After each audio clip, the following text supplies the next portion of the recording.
Welcome to the Academic Writing Amplified podcast. On this podcast, we believe that the culture of academia needs to change radically.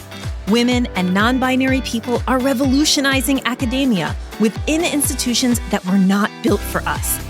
If you're ready to reject the culture of overwork, kick guilt and overwhelm to the curb, and amplify your voice to make a real impact on your field without breaking down or burning out, you're in the right place. With our team of experienced writing coaches as co-hosts, we'll share insights and talk to inspiring guests to bring you the practical strategies, systems, and mindset shifts you need to find time to write, publish work you love, and design your career on your terms. And it all starts with writing. Let's go. Hey there, it's Kathy Mazak, and today I'm coming to you live to talk about 3 adjectives to describe your academic career and why choosing 3 adjectives to describe your career and the work we're going to do around that I'm going to teach you about today is really, really important to making the change that you desire in your career. So a lot of you are following our content because you want to write and publish more, but also because you want it to be done in a way that doesn't glorify overwork, in a way that feels spacious, and you're looking for guidance to manage the multiple responsibilities in your academic career as a professor. So maybe you've tried like a bunch of things in order to get that spaciousness in your career and at the same time, make sure you have the publication results that you know you need in order to keep hitting your goals and to keep making your impact on your field and in the world bigger and bigger. So here's some things that people often try, right? You're trying to get more publications out, so you decide you're going to write every day. Okay, that's something a lot of people try. Another thing that you try, right, is just powering through, right? I like to say you are powerful, but you don't have to power through. That's not a method that's going to lead to consistent, great writing and publishing, because powering through means, right, like just keep going despite exhaustion. Just keep going despite having, you're not having time. And so you're doing your writing on the weekends, right? So that just power through. Maybe you've had a loss in your family. Maybe you've had an illness. And there is this kind of part of the culture of academia that says, just keep going. Just keep going, don't take time off, never during the semester, right? Just power through. So maybe that's something you've tried in order to make sure that you keep having this flowing publication pipeline, right? Another thing that's very similar, right, is maybe you've tried working all the time, right? So this is actually, I would argue maybe it's the standard model that we see out there for academic writing or for academics, right? Which is that, during the workday, you're going to attend to students, you're going to give classes, you're going to run your lab, you're going to answer emails, you're going to fill out paperwork. And then all that writing and thinking that you need to do, that's actually your real job. That's the main thing, or the main thing that's going to keep you in your job, right? All of that, you should do that in the evenings or on the weekends, right? On the weekends is when that's when you can have the spaciousness. And what happens with all of those methods, right? With trying to write every day and inevitably failing, right? Like falling off course, or, it's not something that's sustainable. Trying to power through even when you're exhausted, even when you've had a big life upset. Or working all the time, right? Like putting your writing on the nights, weekends, and semester breaks, right? When you're like, oh, then I'll have the spaciousness, right? All of those 3 things lead to burnout. Like that's exactly the recipe for burnout. So it is both what the culture of academia kind of presents to us as the way to solve our writing problem, and also the exact recipe for burning out. So today I want to talk about a technique that you can use to start to shift away from those kind of cultural norms inside of academia and do something that might be kind of counterintuitive, right? And pay attention to the things that it might feel counterintuitive to pay attention to. So we're going to use a technique today that is called the 3 adjectives technique. I don't know. That's a very descriptive name.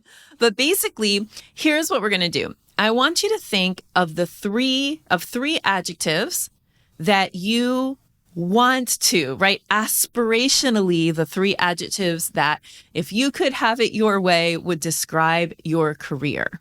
All right. So, for example, maybe your 3 adjectives would be impactful, spacious, and productive, right? Maybe it would be calm, fulfilling, and prolific. I don't know. It's up to you. You got to figure out what the 3 adjectives are for you, right? Right now, maybe if you were to describe your career, it would be, overworked, stressed out, and exhausted, right? So I want you to replace those, current feelings. I want you to imagine something very aspirational for you, okay? And use 3 adjectives to describe that. Then what we're going to do is I'm going to talk to you about the process for creating a career that adheres to those 3 adjectives, all right? That actually, that brings that career into life. So this is all like to say that you can change this cultural these cultural beliefs about how you get your writing done and how you're successful in your career. You can actively work to push up against those and disrupt that kind of received culture and do academia differently. And I would argue that is the only way to do it. The only way to be successful going into the future is to think of what those 3 adjectives are and create that for yourself. All right. So let me give you an example. So we think when I get tenure, then my career will be spacious. When I publish these, 10 papers that I have in my pipeline, then my career will be impactful. But what we actually have to do is we have to reverse our thinking. We have to create the feeling of those 3 adjectives first, and then we will be able to take the actions that will create the results of the career feeling like those 3 adjectives. So here's what I mean. All right. So I want you to really think about how your career feels, right? How does it feel? That's the counterintuitive thing. We spend so much time thinking about what to do. And what I want you to do is start to think about how you want things to feel. Okay. So maybe you've gone to a productivity workshop on your campus and they taught you a method for being more productive and managing your calendar or something like that. And I want to say, that's great. You'll use those tools, but the real work of making change in your academic life, the real change that will clear your pipeline, the real change that will give you time to write is in considering how you want your career to feel. Okay. So again, you're choosing 3 adjectives to describe how you want your career to feel. All right. Now, the next question is the key question. The next question is you keep those 3 adjectives in your head. And then I want you to fill in the blank with one of those adjectives. So the question is, what would a blank professor do? So if one of your adjectives is impactful, what would an impactful professor do? If one of your adjectives is calm or peaceful, what would a calm professor do? If one of your adjectives is, fulfilling, what would a fulfilled professor do? Okay. Or unrushed, unhurried, I think is something that many of us can relate to. Like, what would an unhurried professor do? And then what you're going to do is you're going to take that question, and as you're making decisions about your time, as you're making decisions about your pipeline, as you're making decisions about your career and about your schedule, that's the question you're going to ask yourself. You're going to use those 3 adjectives to guide decision making. So for example, the unhurried, right? Like I'm not rushed, I'm unhurried, right? As one of your 3 adjectives. What would an unhurried professor do? So when you think about, okay, I got to work in the morning. My first decision is, what am I going to do when I sit down at my desk? And then you ask yourself, well, what would an unhurried professor do? Would an unhurried professor immediately like fire up the computer and turn on the email, right? And try to field emails? Would an unhurried professor, like sit down and try to write 500 words in the morning before she goes to class? Just start thinking about how can you flip the idea of like, I'm going to do actions and they are going to then have this result that I desire. And instead think, I am going to put the feeling of the result that I desire first, and then I'm going to align actions behind that. Okay? Do you see what I mean? So it helps you to make the decisions that are going to create those feelings in your career. So this is why, and to make it like even like a little bit more concrete, this is why in our program Navigate, and in all of our programs, but especially in Navigate, one of the key things that we talk about is repairing your relationship with writing. Okay. So if writing always feels like judgment, okay, like I'm preparing myself for judgment. If writing always feels like confusion, if it feels like stress, if it feels like all of these things, right? Then of course, when you sit down and you have an hour blocked on your calendar for writing, you're going to check email instead, even though email is not pleasant either, right? But that's why we need to take stock of and put value in how different actions that we take in our career feel, like not just what they produce or the results that they have, but how they feel, right? So for example, in Navigate, we talk a lot about, like I mentioned, writing relationship repair. We teach what we call our Soaring System, which is like basically a set of actions that puts your relationship with your writing at the center of your action taking around writing. And what I mean by that relationship with writing is like, I want you to feel like happy to sit down to write. I want it to feel joyful. I want it to feel inspirational. I want it to feel that like hard in a good way that got you into being a scholar, right? So we have to take actions that create all of those feelings. So we can't leave our writing to like the scraps of time that we have, or maybe never have, right, during the week. It can't be something that gets your scraps. It has to be something that gets the most energized moments of your day. It has to be something that is infused with drive and energy, right? It's not something we do when we are already exhausted. And that means that you have to work to change your schedule sometimes. Like I realized I was always teaching during those moments of the day.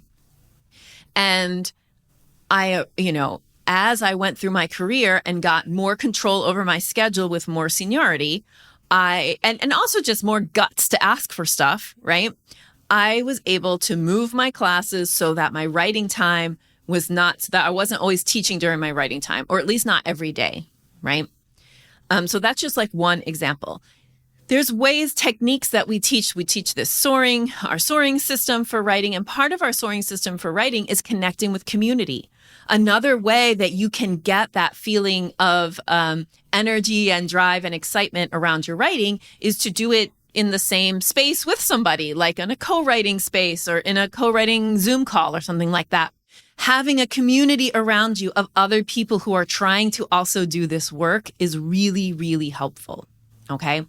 So that's the choose 3 adjectives to describe your career exercise. I actually think that it is one of the key things to getting your publication pipeline cleared, and I say cleared, I would say flowing, like to get your publication pipeline flowing, right? It's never like we have 0 publications in the pipeline, although that's the language people often use, like is clear your pipeline. But this is something that's really, really important. It's a shift that I think for many academics who try to like logic their way through problems or really like, you know, plan their way through problems, like, and listen, I'm all about that as well. Like that's part of my motive, or my modus operandi, right? But we also have to be thinking of these things. How do we want the career to feel? How do we want writing to feel? Because I don't think that any of you who are listening to this or watching this on YouTube are out there like, I'll do whatever it takes. I mean, you know, of course, like you'll give your academic work your all and you're motivated and inspired. That's how you got a doctoral degree. That's how you got a tenure track position. You know, like you're not just like messing around, right? But it's also like not at the cost of your health, right? Not at the cost of your academic career is not worth it at the cost of your family, right?